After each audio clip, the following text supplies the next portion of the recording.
Okay, so time for my second story, or part two of going about my life and stuff that's happened.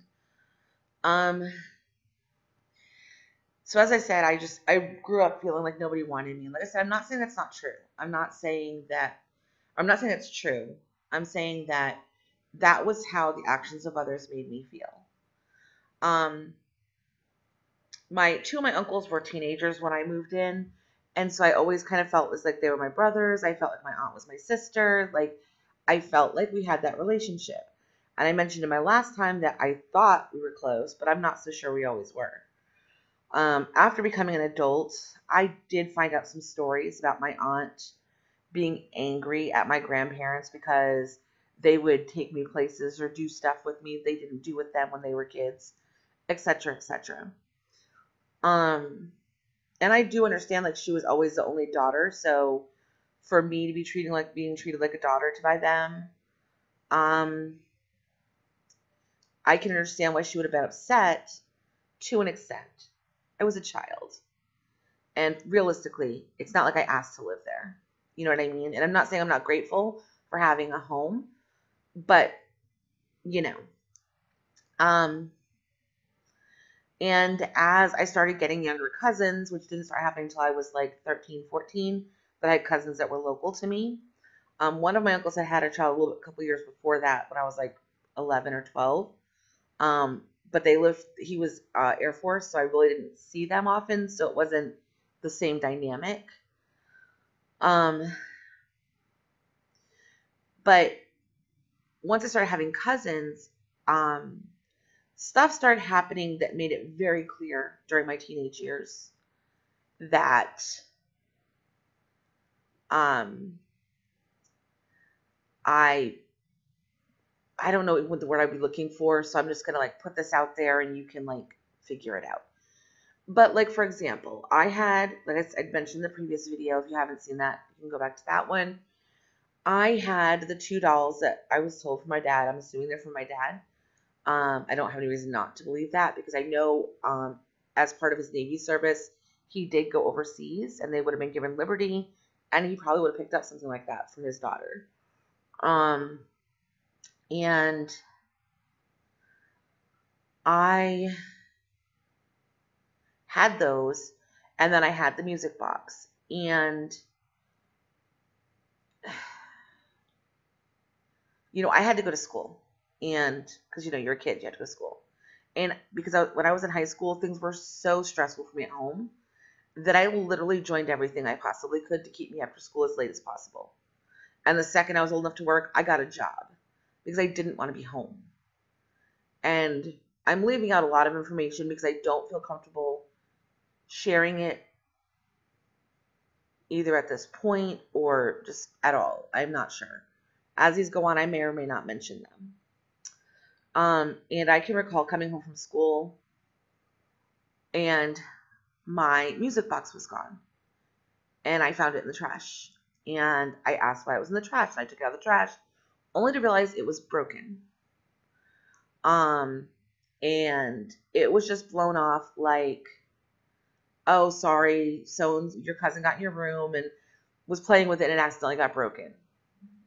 And I was mad, first of all, because my cousin was in my room, but madder because I didn't have many things that my dad had given me, and I treasured the things I did have. They were always, on a shelf where I could see them. It was just a reminder that he existed and that he, maybe someday he would want to be part of my life. And I'm going to tell you, we do have a relationship now. We have since my mid to late 20s. It's been pretty consistent-ish. Um, but those three items were really, really precious to me because of that. And I was basically told just to get over it, that I was making a big deal out of nothing. But these are the same people who, if you use their pen, would say you should have asked me if you could use my pen. Like just stupid stuff. They would get mad over stupid stuff at me, but I was supposed to blow off my stuff getting destroyed by someone else because they weren't doing their job. And then later on, it ended up with my dolls. My cousins wanted to play with them, so they took them out of the packages and let them play with them. And these are not dolls you play with. Like, these are not These are collectible dolls. Like it's, but I was told I was too old for dolls. I didn't need them anyway. And I literally, once I became an adult and the internet became a thing, I searched for dolls that looked like what I remembered, and I couldn't find anything like them, and I was heartbroken because I really wanted to replace those. Another thing I got as a gift was a dollar bill with a sticker that had Donnie and Marie on it, because when I was a kid, I was obsessed with Donnie and Marie Osmond. And I had that, and my ex-husband knew that was like the last thing I had from my childhood, and I was holding on to that for dear life. And one day he decided he needed $1, so he pulled the sticker off and used my dollar and threw the sticker in the garbage, and I found the sticker. And I was mortified. So all my life, the couple of things I've ever held like really, really precious to me have just been taken. And I've been told I have to get over it every time. And so because of that, I don't collect anything. And like when I do, I start to collect something, I feel so bad that I end up getting rid of everything. I don't save stuff. I don't, like most kids have tons and tons of stuff their parents have saved for them. And as precious as all those things are, the only things I've ever really saved have been their Christmas ornaments. And they have those now because they're adults. I kept a couple of them that they specifically made for me as gifts. I told them they couldn't have those, but that's the only thing I've ever kept. I have a couple of things here and there. I did find like a folder that had a bunch of the kids' papers in it. But it's the only things I have.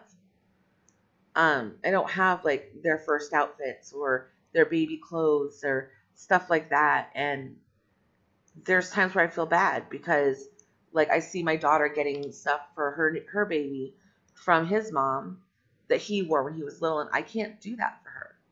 I had saved one item. It was a Christmas outfit. I have no idea why I saved it. I have no idea how it got saved, but it did. And she told me it was so ugly she'd never dress her baby in it. So she told me to donate it. So, you know, it kind of was, I'll be honest. But, you know, it just was hard. Like, it's hard not being able to collect things or be attached to things or want to save things. And I'm very much a purger. Like, I can have something for a little while and then I'm ready to donate it or get rid of it. Like, I don't want it anymore. And I know it directly comes from the fact of the things that I really wanted to hold on to and keep for myself to have, to be able to show to my children and be able to talk about my childhood, were taken from me. You know, like even stupid stuff like my Barbie dolls. Like my cousins wanted to play with them, so my whole box of Barbies I had in my closet, even though I didn't play with them anymore, were taken and given to them. It just, I just don't have any kind of attachment to things. And I really don't have very much of an attachment to people. Other than my kids and my husband, really. Like, that's it. Like, that's the only thing. And even my husband, like, it's not the same as, like, I see other people who are married. And their connection is so different than what I have with my husband. And I know it's because there is a part of me that's always waiting for him to change his mind and leave.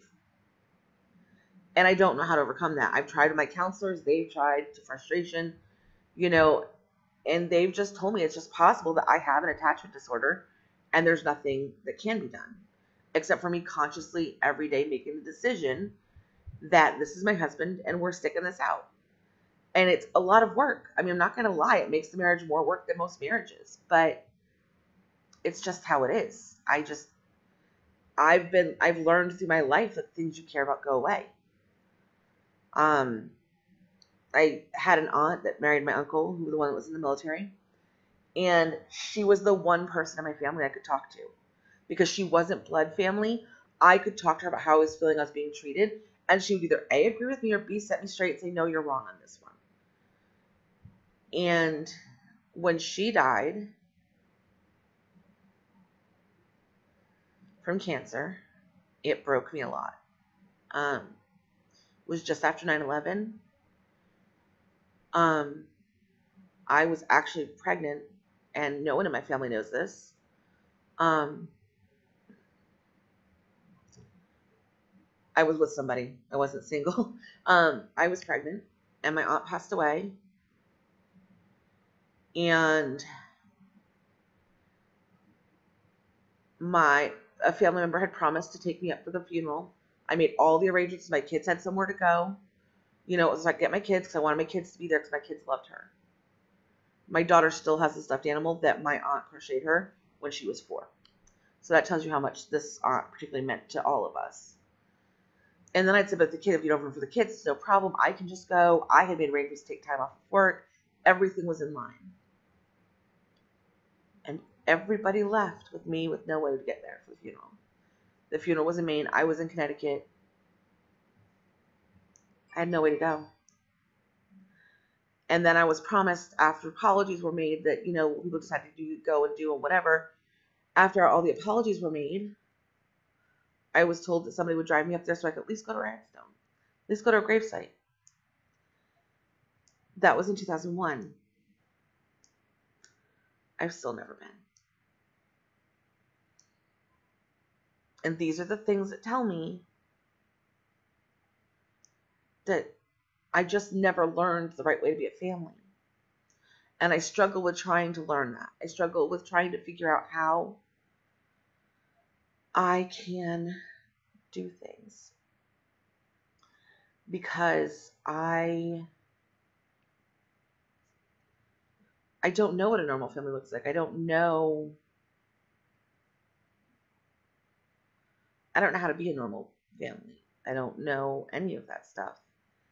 And it sucks because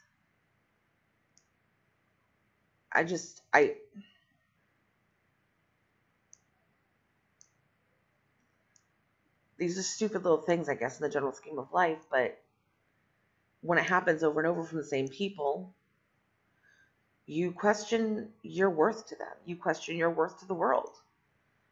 The stress from that caused a miscarriage. And I was heartbroken. And I didn't tell anyone in the family because I felt like if I told them, somehow they won. So I dealt with it alone. Nobody knew. I mean, I had the guy I was with and my kids, but I didn't tell my kids what was going on because they didn't need to know. But I was far enough along in my pregnancy where I had to deliver it. And it was a lot. It was a lot to go through. And I never told my family because they didn't care enough about me to know that this was my closest relative, the person I talked to all the time. And all because the night before my kids had a recital. And I had asked to be driven up the next morning. I'd asked if someone could wait for me. And I was told someone would. And while I was sitting at the recital, they were driving to Maine for the funeral.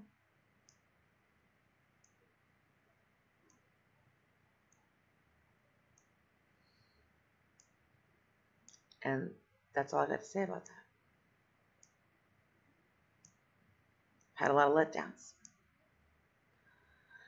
And when people say, you know, I mean, there's people in my family who don't know I'm LDS.